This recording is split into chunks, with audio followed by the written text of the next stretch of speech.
Para um alerta para a saúde e um dado alarmante. Pesquisadores recolheram 164 amostras de água que ficam no fundo da represa Billings, o maior reservatório da região metropolitana de São Paulo. Pois é, o resultado mostra que a água está poluída e os pesquisadores encontraram 12 novos grupos de bactérias.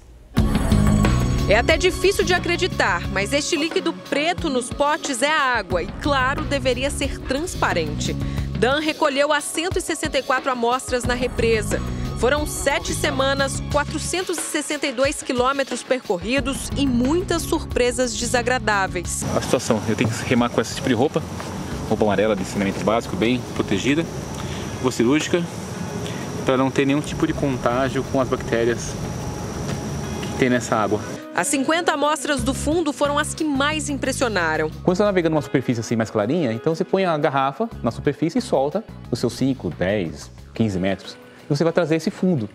Você imagina o quê? Água de represa, né? Um fundo, um lodo. Eu imaginei um lodo verde, né? Por mais um marrom. Mas quando você tira aquele fundo e aquela água vem preta, é uma água tão negra como um petróleo. Os pesquisadores encontraram 12 novos grupos de bactérias. 8 causam doenças de pele, no estômago ou no intestino. Estas bactérias ficaram crescendo por 48 horas, tempo suficiente para se multiplicarem infinitamente. Depois ficaram guardadas em geladeira. As cores que surgem na placa identificam os grupos. Essas amarelas, por exemplo, são salmonelas, que causam forte diarreia. Elas estão em quantidade tão grande aqui dentro que os potes precisam estar lacrados. Basta um furo para contaminar o ar e todos que estiverem na sala. Primeiro, a gente tem a amostra, né, que chega, quando o Dan faz a coleta, chega pra gente. Além das bactérias, a água continha substâncias como o fósforo que vem dos sabões e também metais como o ferro e os supertóxicos chumbo e cádmio, altamente cancerígenos. De acordo com os pesquisadores, a represa Billings existe há 90 anos e há pelo menos 50 tem recebido poluentes. O resultado são 2 a 3 metros de profundidade de um lodo contaminado ao fundo.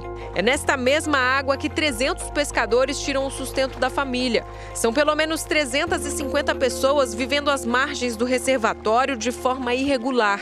Metade já enfrenta problemas de saúde. Porque existem áreas do reservatório onde não chega a água encanada.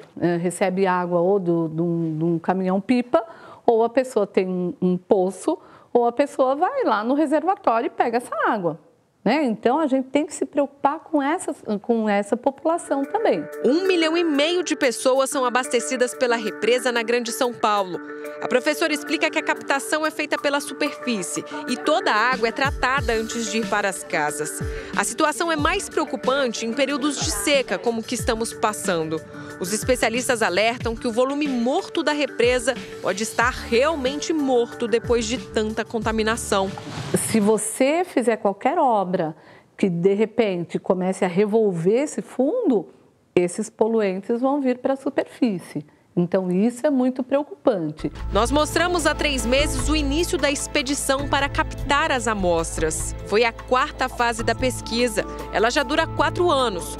Os cientistas mapearam a extensão da represa, fizeram os primeiros testes com a água da superfície, mediram a profundidade do reservatório e agora analisaram as condições das amostras colhidas do fundo. A pesquisa está sendo traduzida para outras línguas.